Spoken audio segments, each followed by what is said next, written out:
Esto que veis es el puente Milvio en Roma. Hace más de 2000 años que pasan bajo sus arcos las aguas del Tíber. Por este puente transitaron durante siglos las tropas romanas que avanzaban hacia el norte para conquistar o defender los grandes territorios del Imperio Romano. La tradición nos cuenta que aquí, en el año 312 después de Cristo, se le apareció al emperador Constantino la cruz de Jesús mientras cruzaba el Tíber con sus tropas para proteger a Roma de religiones y del aspirante al trono imperial, Magencio.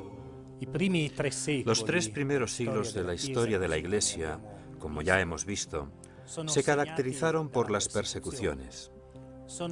Estuvieron marcados por la voluntad de las autoridades romanas de borrar del mapa y destruir el mensaje cristiano y a los mismos cristianos. Pero el Evangelio creció y el reino de Dios aumentó. La aparición de la cruz en el año 312, antes de la batalla que Constantino estaba preparando contra sus adversarios, le lleva a hacer poner en los escudos de sus soldados la cruz. Vence en la batalla y unifica el imperio. Y con el edicto del año 313, la religión cristiana es acogida dentro del imperio. Y entonces, muchos lugares de culto, como las catacumbas, los cementerios y las primeras iglesias que se encontraban dentro de las propias casas de los fieles, pueden salir a la luz. Estos lugares pueden convertirse en lugar de encuentro, donde la fe de los cristianos celebra en común la Eucaristía.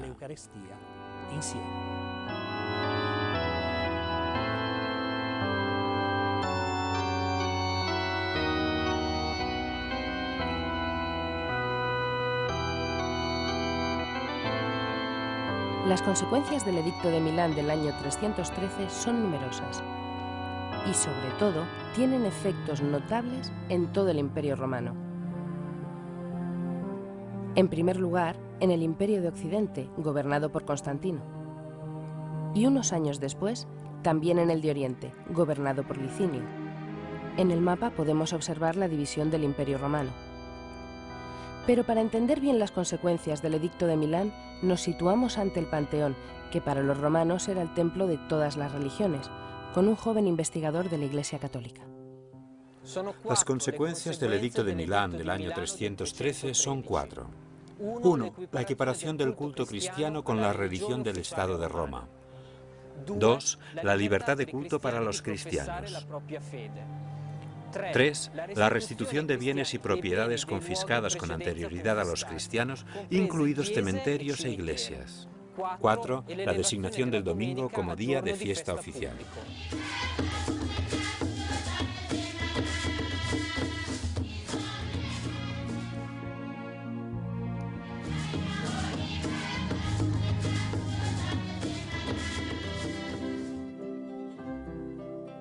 Será necesario que pasen algunos siglos más para la total difusión del Evangelio entre todos los pueblos, primero de Europa, luego por todo el mundo actual. Unos años después del edicto, en el año 324, Constantino vence al emperador de Oriente, Licinio, y se convierte en señor absoluto del que depende todo el imperio. Y aunque sigamos recordando a los mártires y las catacumbas, desde ese momento la Iglesia puede manifestarse abiertamente por primera vez.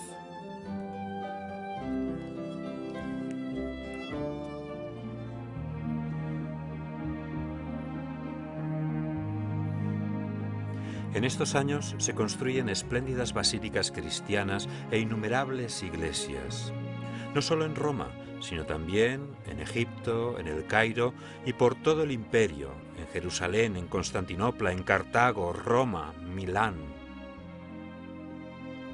Se abandonan muchos cultos de la tradición pagana y el mismo Constantino, emperador y jefe supremo de la religión tradicional romana, rechaza su celebración.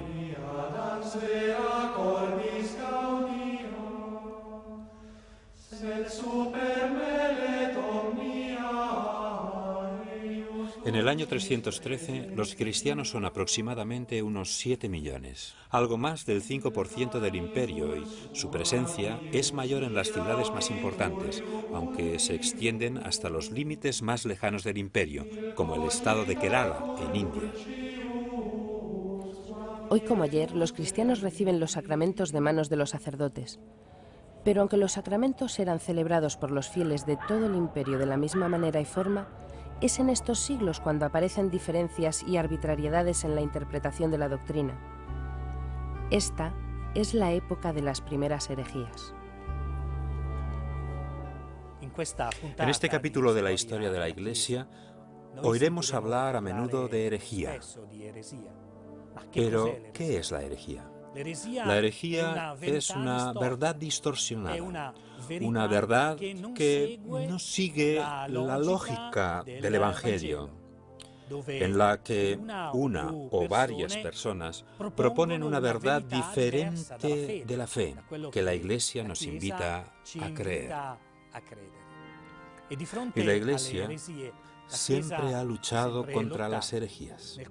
En el siglo IV se desarrolla una de las herejías más peligrosas, surgida de las palabras de un cura, Arrio, que mantenía que Jesucristo no es hombre y Dios, sino una criatura, aunque sea la primera criatura, pero diferente de Dios. De este modo, Arrio y su herejía se extienden por toda Europa.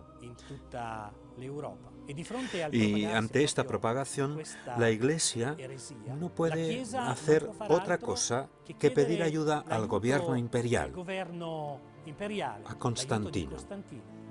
En el año 325 se convoca en Nicea el primer gran concilio de la historia de la Iglesia. Es el primer gran concilio en el que participan todos los obispos de la cristiandad, los cuales reafirman la verdad única.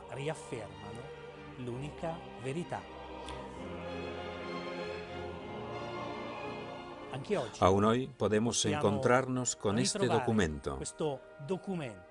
Es el credo. Cada domingo, en la Santa Misa, lo recitamos. Es el credo el que contiene las verdades en las que la Iglesia nos propone creer.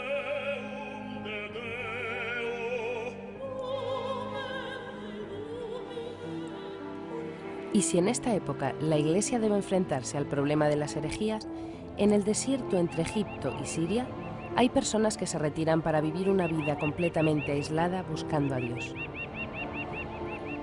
En estos desiertos nacen las primeras formas de monacato, las que de alguna manera, aunque en diferente medida, podemos ver en este convento de cartujos que aquí, en Serra San Bruno, pasan sus días y sus noches como los primeros ermitaños que vivían en el desierto. En efecto, a partir de finales del siglo III, algunos católicos comprenden que para ellos, seguir hasta el final el mandato del Evangelio que dice: si quieres ser perfecto, ve, vende todo lo que tienes, entrégalo a los pobres y tendrás un tesoro en el cielo. Luego ven y sígueme. Significa dejar el trabajo, carrera, seguridad económica, abandonar a la familia para retirarse a vivir en la más absoluta soledad. Esta vida ejemplar, que tiene como punto de partida a los antiguos anacoretas, se desarrolla en un principio en 4 regiones de Oriente, para luego proseguir su desarrollo fundamental en Occidente, con la fundación de las grandes órdenes religiosas monásticas que aún hoy en día enseñan a vivir con el trabajo y la oración, siguiendo en todo y para todo las enseñanzas de Jesús. Los cartujos son monjes que siguen el ejemplo de San Bruno. Nuestro fundador vivió hace más de 9 siglos. Comenzó su experiencia monástica en Francia, para luego acabar sus días aquí, en Serra San Bruno, donde estamos nosotros.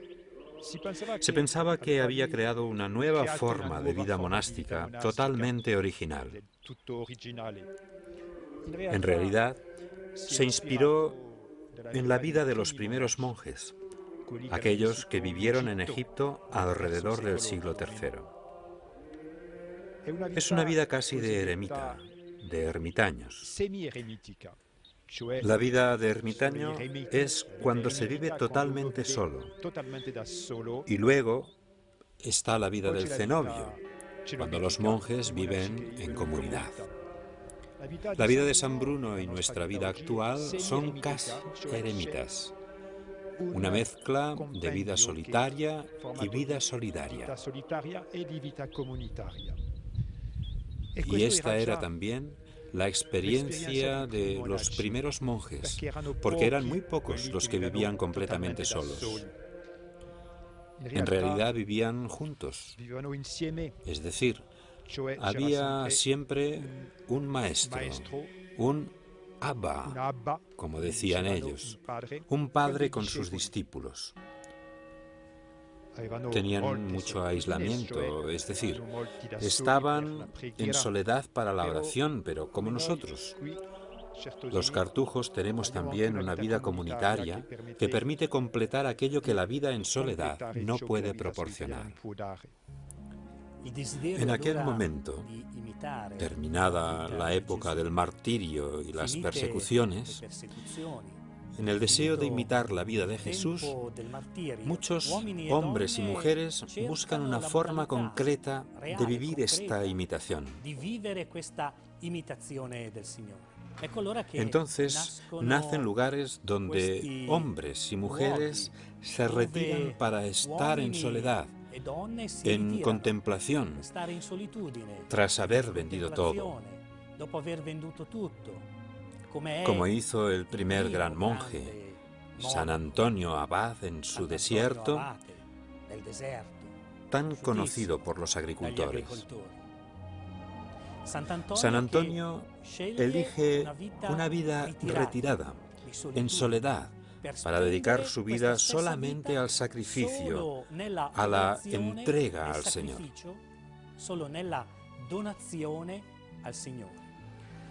Pero tras él hay una multitud de solitarios o de personas que viven una vida comunitaria como la pensó, en su genialidad cristiana, San Pacomio. Congregó a estos hombres que deseaban entregar su vida al Señor a través de la virginidad, la contemplación y la oración en un cenobio, lo que significa estar juntos en unidad, orando, comiendo, trabajando, riendo juntos. Pero no se detuvo aquí. Recorrió los caminos del mundo llegando hasta Occidente. Y aquí encontró a San Martín de Tours, que se convirtió en el gran realizador de la vida monástica, de la primera gran vida monástica en la Europa occidental. De San Martín recordamos todos su generosidad al partir en dos el manto para dárselo a los pobres. Así pues, soledad, contemplación, vida en Jesús, pero también entrega a los pobres. Si observamos con atención uno de los muchos conventos actuales, nos daremos cuenta de que, efectivamente, la vida de estas comunidades femeninas o masculinas no difiere mucho de los antiguos cenobios que fundara San Pacomio en Egipto. Igual que entonces, rezan juntos entonando himnos a Dios como los que escuchamos ahora.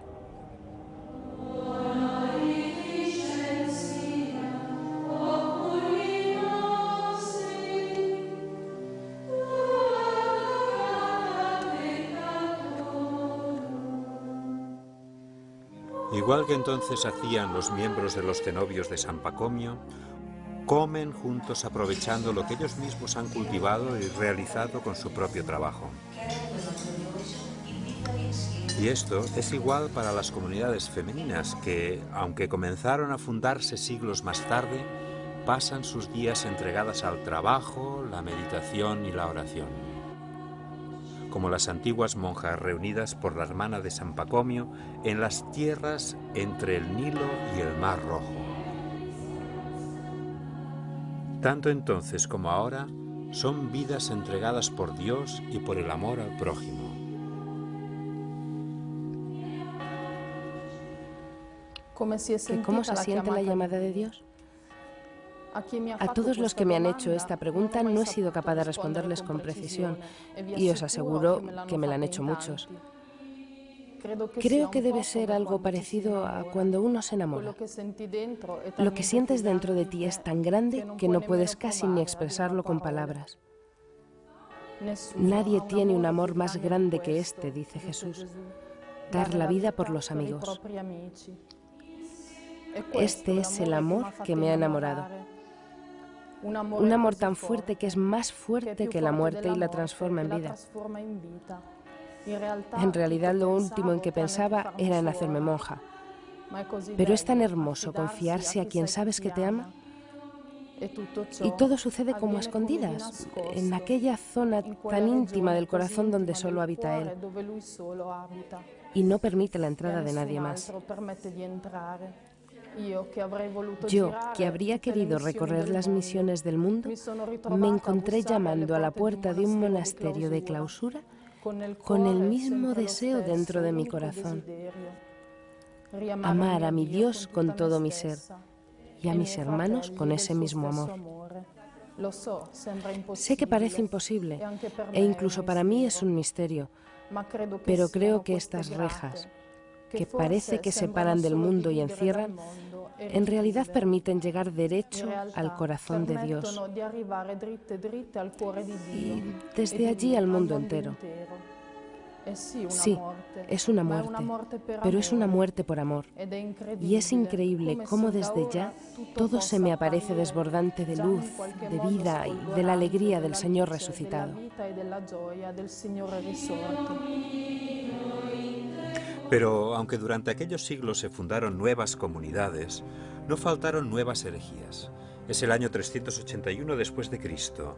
Los obispos reunidos en Constantinopla en un nuevo concilio afirman que el Espíritu Santo es Dios de la misma manera que el Padre y el Hijo, tal y como está representado actualmente en el interior de la Basílica de San Pedro.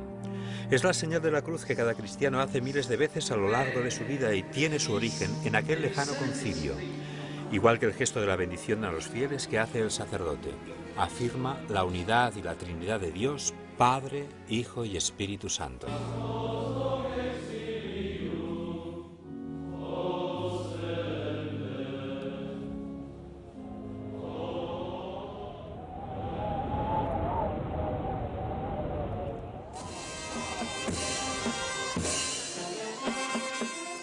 Por su parte, las procesiones que por todo el mundo siguen a las imágenes de la Madre de Dios nos recuerdan el dogma del Concilio de Éfeso del año 431. Concilio en el que los obispos y el pueblo de Dios reconocen en María a la Madre de Jesús, la Madre de Dios hecho hombre, crucificado y resucitado al tercer día para la salvación de todos nosotros. En aquel concilio es donde las palabras de cantos como el Salve Regina encontrarán su razón definitiva de ser.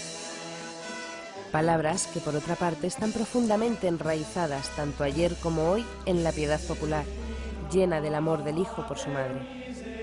Desde aquel concilio, el pueblo de Dios no ha dejado de erigir en su honor basílicas y santuarios. Es cierto que Madre de Dios es un término familiar que empleamos a menudo invocando a la Virgen María. Pero, pensándolo bien, Madre de Dios es una denominación desconcertante. ¿Cómo se puede ser madre y además de Dios? Incluso en aquel tiempo hubo un monje que la rechazó, Eutiques, y dijo que Jesús no podía ser Dios, no podía ser un verdadero hombre. Entonces, el Papa León Magno convocó un concilio en Calcedonia en el año 451. En este concilio se fijó e introdujo en la profesión de fe, en el símbolo que cada domingo, en el credo que cada domingo profesamos en la misa, que Jesucristo es verdadero Dios y verdadero hombre. Un gran ejemplo del amor hacia María es la Basílica de Santa María la Mayor, en Roma, mandada construir por aquel Papa, Sixto III, que en el lejano año 431 convocó el Concilio de Éfeso. En él se definió el dogma de María, Madre de Dios, que permanece como verdad de fe para todos los creyentes católicos. Precisamente por ello, ya entonces se quiso relatar y honrar, por medio de una magnífica serie de mosaicos, de forma grandiosa, a la Virgen María. El gran mosaico del ábside, que representa a María coronada por Jesús, aunque fue realizado a finales del siglo XIII, muestra claramente la devoción que la Iglesia ha tributado a María Santísima, Madre de Dios, desde sus orígenes. Los caminos de la antigua Roma se convirtieron, pues, en los caminos misioneros de la fe católica en todas las direcciones, como veremos en el siguiente capítulo.